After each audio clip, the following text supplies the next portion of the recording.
जय माता दी। भक्तों, आज हम सुनेंगे माघ मास का 11वां अध्याय।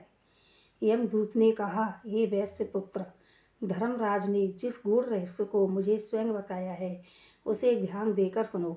महात्मा पुरुषों के निकट यम के दूत भूलकर भी नहीं जाते हैं।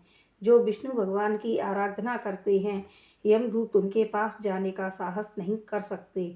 यमुना जी के भाई यम का आदेश है कि वे दूत वैष्णवों के समीप जाने का साहस न करें।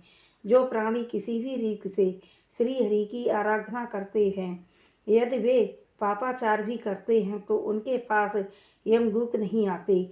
जिस प्राणी के घर जाकर वैष्णव भोजन करता है वह घर पवित्र हो जाता है।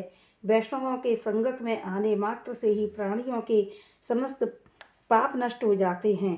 यह बिल्कुल सत्य है कि वैष्णव स्वर्ग को जाता है। हे तात, जो ब्राह्मण होकर भी विष्णु का भक्त नहीं होता वह चांडाल के समान है।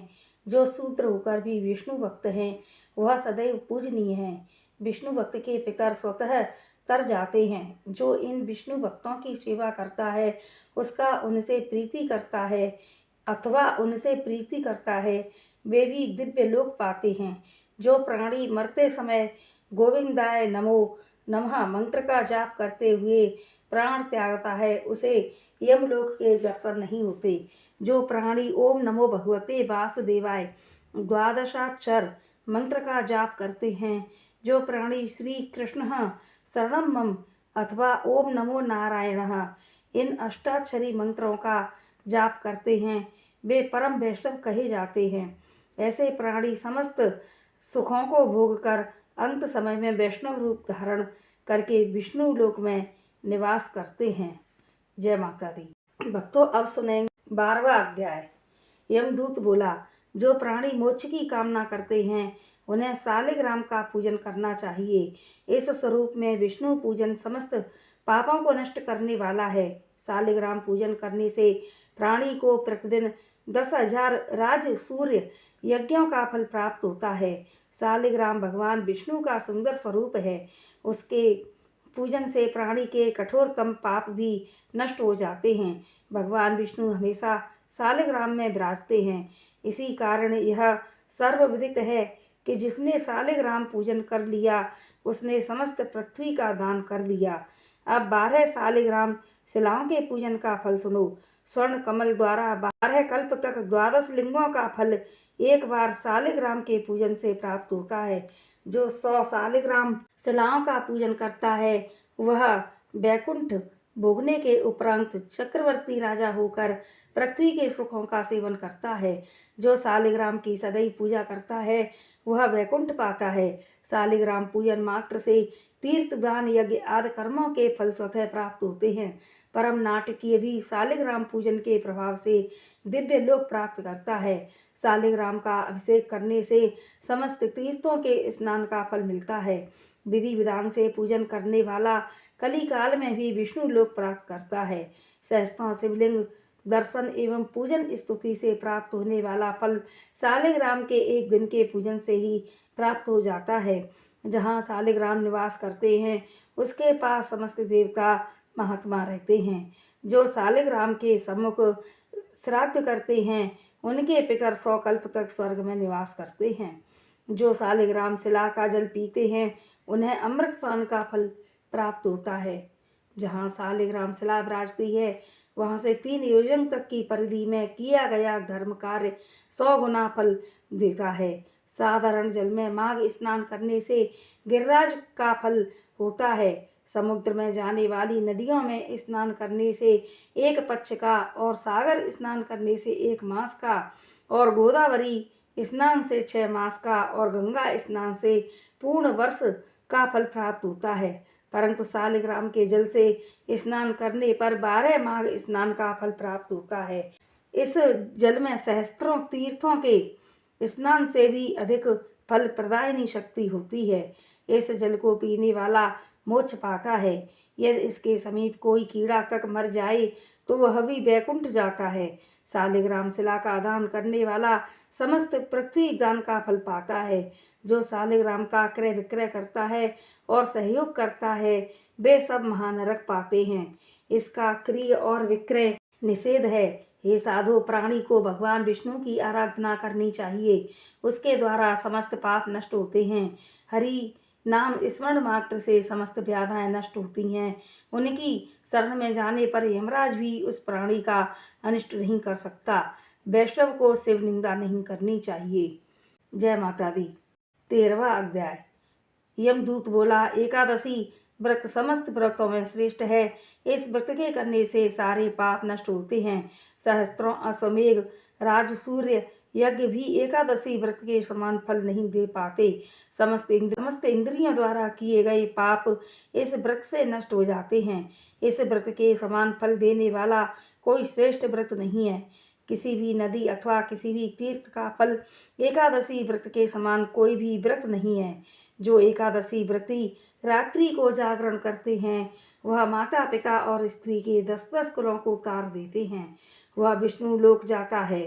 परम पातक को भी एकादशी व्रत के प्रभाव से दिव्य लोक की प्राप्ति करता है।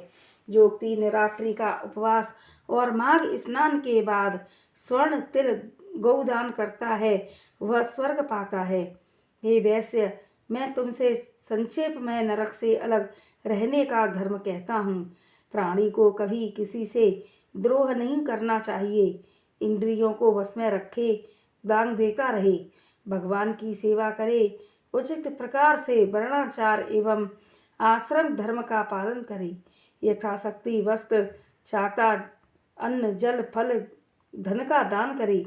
धनी होने पर नित्य दान से बड़ा कोई धर्म नहीं है। शक्ति के अनुसार प्रसन्नता पूर्वक दिया गया दान सदैव फलदायक होता है। जय माता दी। 14वां अध्याय। विकुंडल बोला, हे सौम्य, आपने जो धर्म ज्ञान दिया है उसे सुनकर मैं बड़ा प्रसन्न हूँ। जिस प्रकार साधु के वचन पाप को नष्ट करने वाले होते हैं, उसी प्रकार आपके इस उपदेश से मेरे मन का अज्ञान नष्ट हो गया है। जिस तरह चंद्रमा अमृत वर्षा करता है, उसी प्रकार सज्जन उपदेश करते रहते हैं। हे नाथ, अब कृपा करके वह उपाय बताइए जिससे मेरा भाई कुंडल उस घोर नरक से मुक्ति प्राप्त कर सके। भगवान दत्तात्रेय जी बोले, राजन, वह देवदूत बड़ा दयालु था। उस वैश्य पुत्र के उन वचनों को सुनकर उसने एक क्षण तक अपनी दिव्य दृष्टि से ध्यान किया और फिर कहा, हे वैश्य पुत्र, यदि तुम वास्तव में अपने भाई से स्नेह करके उसे नरक यातना से मुक्त करना चाहते हो तो तुम अपने 8 जन्म का पुण्य उसे दे डालो। तब विकुंडल ने पूछा, वह पुण्य क्या था? पूरे वृत्तांत को विस्तार से कहो। मैं आपके कहे अनुसार उसे भाई को अवश्य दे दूंगा। देवदूत बोला, प्राचीन समय में मधुवन में सालकी ऋषि निवास करते थे। वे ब्रह्मा जी के समान संपन्न थे। उनकी पत्नी रेवती के 9 पुत्र थे, परम तेजस्वी थे। उनमें से 5 ध्रुव, शशि, बुध, तारा और ज्योतिषमान अग्निहोत्र करने वाले गृहस्थ थे। शेष 4 निमोह, जितमाय, ध्यान, काम और गुणपति विरक्त हुए। वे चारों समस्त ओर से विरक्त होकर सन्यासी बनकर एक गांव में रहने लगे। वे सदैव भगवान विष्णु के चरण कमलों का ध्यान करते हुए भोजन, शयन, निद्रा, वस्त्र आदि सभी को त्याग करते हुए जीवन व्यतीत करने लगे। उन्होंने सब कर्म त्याग दिए, चराचर का विष्णुमय देखते रहे। उस समय तुम मत्स्य देश के रहने वाले गृहस्थ ब्राह्मण थे। विचरण करते हुए वे योगी दोपहर को तुम्हारे घर आ पहुँचे। उनके स्वरूप को जान तुमने उन्हें दंडवत प्रणाम किया और चरण स्पर्श करते हुए मधुर वचनों में कहा, भगवान विष्णु की कृपा से मेरा जीवन सफल हो गया। जो आपके दर्शन प्राप्त हुए, तब तुमने स्नेह के वशीभूत होकर उनके चरण धोए और चरणामृत पान किया। उन सन्यासियों के चरणामृत के प्रभाव से तुम्हारे 7 जन्म के पाप एकदम नष्ट हो गए। वे परमहंस रात्रि को तुम्हारे ही घर विश्राम करते हुए विष्णु चरणों के ध्यान में मग्न रहे। उनके सत्कार से तुमको जो पुण्य प्राप्त हुआ, उनका वर्णन श्रेष्ठ मुखों से भी नहीं किया जा सकता है। भूतों से प्राणियों से बुद्धिमान, उनसे मनुष्य और मनुष्यों में ब्राह्मण श्रेष्ठ हैं। ब्राह्मणों में बुद्धिमान, विद्वानों में कृतबुद्ध, उसके क्रियात्मक और उनके ब्रह्मा बेका श्रेष्ठ हैं। ब्रह्मा बेका तीनों लोकों में श्रेष्ठ हैं। वह सदैव पूजा जाता है। उसके दर्शन मात्र से प्राणी के समस्त पाप नष्ट हो जाते हैं। यही तुम्हारे 8वें जन्म का पुण्य है। इतना सुन विकुंडल ने अपने भाई के लिए अपने उस पुण्य को दे दिया। उसका भाई नरक से छूटकर उससे आ मिला। वे दोनों दिव्य लोक के सुखों को भोगने लगे।